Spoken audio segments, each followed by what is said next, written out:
Have you ever heard the person that you're dating say something sweet, but it left you feeling uneasy? There are phrases that people will use that are red flags in disguise, and we have to be so careful. And if you hear them, don't ignore your intuition, don't just brush it off, but really dig deeper and listen to it. Hi, I'm Mariana. Welcome back to my channel. I'm a dating and relationship coach, and today we are pulling back the curtain on the most common emotional manipulation tactics hidden in everyday conversations. When someone shows you their patterns, believe them the first time. Okay, let's get started. First one, I don't want to put a label on things. So they're just telling you, you know what, let's just see where this goes. I don't believe in titles. Let's go with the flow. But what they're really meaning is, I want all the perks of a relationship, but without the commitment, without being held accountable, without going all in. So they're half in and half out. And so that puts you in limbo.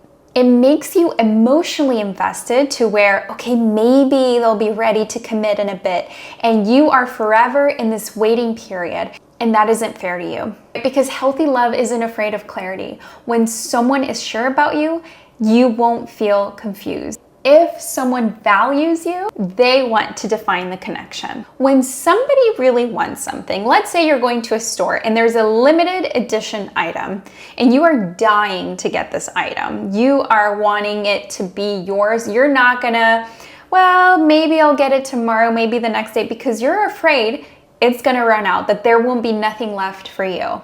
So what do? You do everything in your power to get to that store, to order it on time, to get on the waiting list, to receive the email.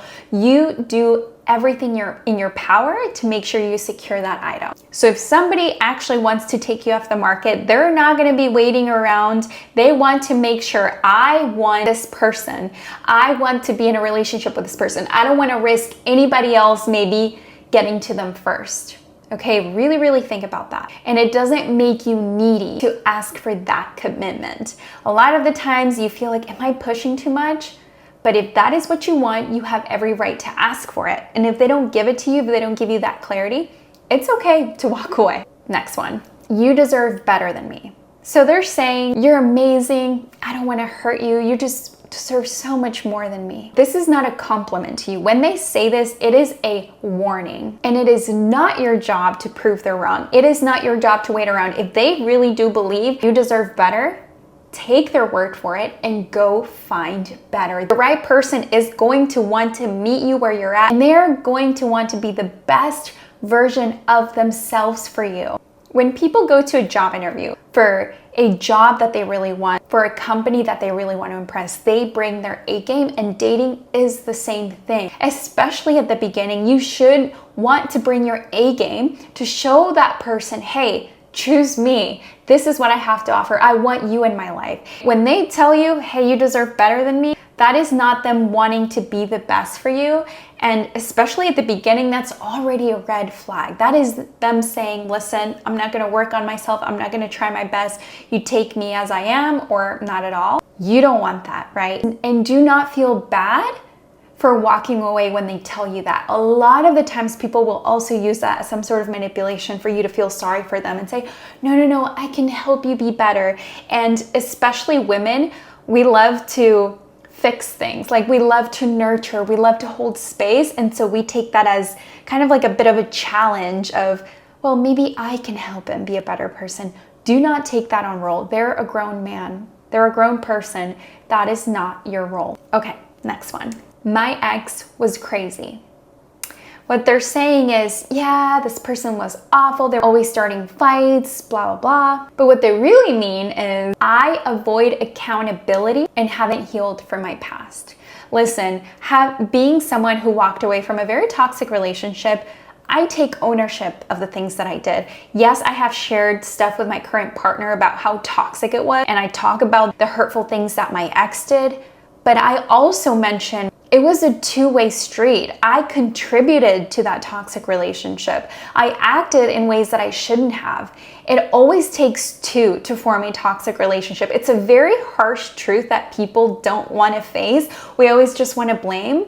But a toxic relationship can't happen if one person just walks away because they're not going to stand for any of that. So then there's no toxicity. But when you stay and you contribute to that, you have to take accountability. There's nothing wrong with maybe the person you're dating sharing how difficult their past relationship was. But the moment they start saying it was them, that gives you a clue that this person does not take accountability, and it is something incredibly important for you to note and watch out for. Okay, next one. I didn't want to tell you because I didn't want to upset you. So what they're telling you is, I'm just trying to protect your feelings. That's why I wasn't honest with you, because I knew you'd get angry. I knew you'd get upset. But the meaning behind it is, I made a decision for you and crossed a boundary. Withholding the truth is not protection, it's control. One of the main things in a relationship, it should be open, honest communication. And, people say, well, you shouldn't say everything you're thinking all the time because that can hurt someone's feelings. But you can be honest in a tactful way. But you cannot say you were just trying to protect that person's feelings because you're not even allowing them to know what's going on. And this isn't protection. It's a form of manipulation. They are not shielding you from pain. They are protecting themselves because they're afraid of what action you will take once they tell you what they did. So they're taking away the ability for you to make an informed choice with that information. I can't stress this enough, but real intimacy requires transparency, even when it's uncomfortable. If someone is consistently hiding things from you for your own good, what they're really doing is they're deciding for you on what you can handle, which is both patronizing and dangerous. So watch out for that. Don't say, oh yeah, maybe they just really care a lot about me and they want to make sure I'm good. No. You get to decide that. You have to know the truth. So it's very important to ask yourself, are they really protecting me, or are they protecting themselves from my reaction?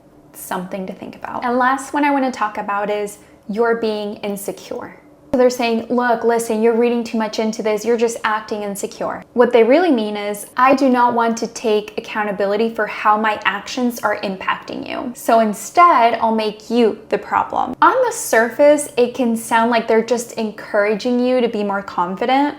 But in reality, it can be a form of emotional gaslighting. They're not offering safety. They're not clarifying their behavior. They're invalidating your intuition and pushing the responsibility for your discomfort back onto you. And listen, everyone has insecurities, right? We all do, we're human. Difference is, in a healthy relationship, this will happen. A secure partner won't shame you for yours.